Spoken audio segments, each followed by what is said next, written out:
Peter Dutton has released his long-awaited energy policy, promising to save Australians money and to keep the lights on. And let's face it, that's a pretty enticing proposition right now, because for the past 2 years, Australians have known nothing but eye-watering power price rises and warnings that if we dare to use our dishwashers, we risk crashing the electricity grid. So government ministers can mock the coalition's nuclear plan all they like. They can post memes of three-eyed fish, they can demonise nuclear power as risky, and they can go on breakfast television, as Jason Clare did this morning, and pretend that smart-arsery is the same as intelligent debate. I think this is the biggest hoax since Milli Vanilli.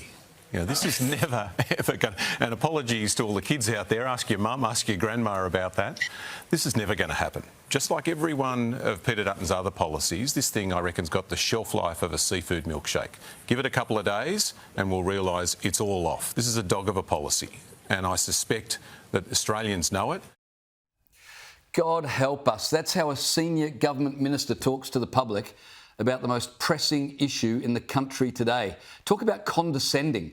Last week, the Australian Financial Review reported that 40% of households were finding it somewhat or very difficult to pay their power bills in the past 6 months. And Jason Clare thinks his references to Milli Vanilli are cute. Read the room. We don't think Labor government ministers talking about power prices are funny or cute or, to be frank, credible. Chris Bowen's response to Dutton's policy announcement was perfect, demonstrating just what a fraud he is when it comes to this issue.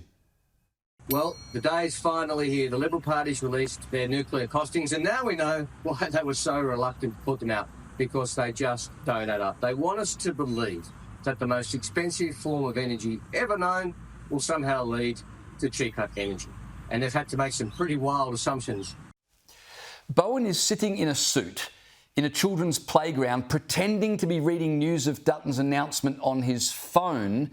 But if you look closely, as I did, when he holds up his phone, the article he's pretending to be reading on his phone isn't even open on his phone. It's a small detail, but it perfectly illustrates a glaring point. You can't believe anything this government says on the subject of power prices. They can criticise Dutton's policy all they want, and they will. But the government has zero credibility criticising the coalition's policy when they can't even explain what happened to their own. Reducing power prices by $275. By 2025, $275 a year. $275 a year. We'll get power prices down by $275 a year. The government has never explained what happened to that promise. They pretend it never happened, but we heard it 97 times before the last election. It's become a running joke amongst the public. Now, Peter Dutton at least treats the Australian public like adults. Here he was earlier today. I think Australians are smarter than what the Prime Minister credits, and I think Australians are well read. They understand what's happening internationally, and they understand that the latest technology, nuclear, is zero emissions.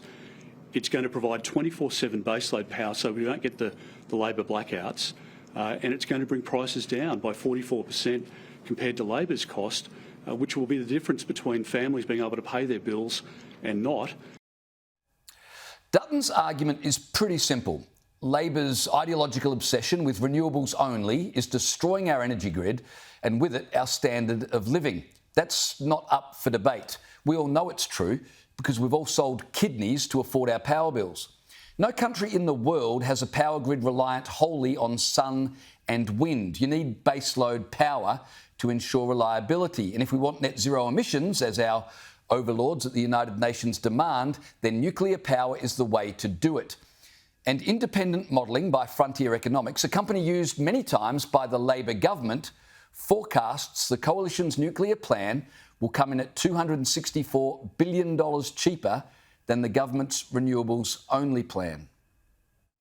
This will make electricity reliable, it'll make it more consistent, it'll make it cheaper for Australians, and it will help us decarbonise as a trading economy as we must.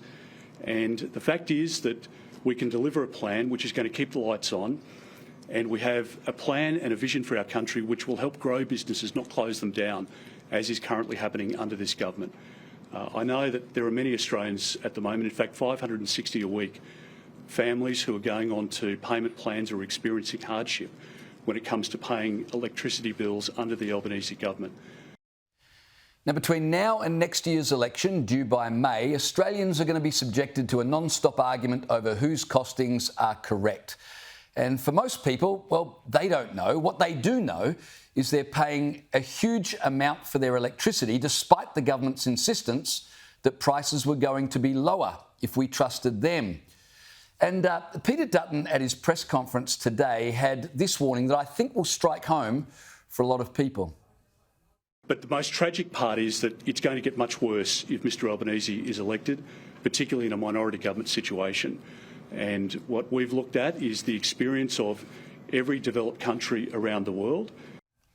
Now, if you think power prices are bad now, and if you think the threat of blackouts is a concern now, just imagine what life will be like if the election gives us a minority government with Labor and the Greens trying to share the steering wheel.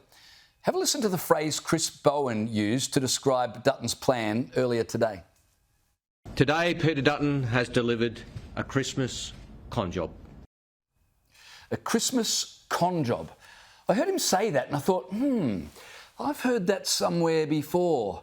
Ah, yes, that's exactly the phrase Adam Bandt, leader of the Radical Greens, tweeted today. He wrote, Dutton's nuclear plan is a dangerous con job. See that? Bowen and Bandt are already sharing lines.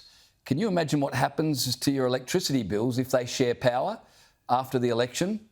Bandt, talking about Dutton's nuclear policy, continued, quote, it's a cover-up for more coal and it's a threat to people's safety. And then he actually writes, get this, remember Chernobyl? Remember Fukushima? Nuclear is not safe. Coal and gas are not safe. Clean energy is only safe for our future. Honestly, Adam Bandt and Chris Bowen are not serious people. Peter Dutton is. That's why Australians will trust his energy policy and give him power at the next election in the hope that he can guarantee ours.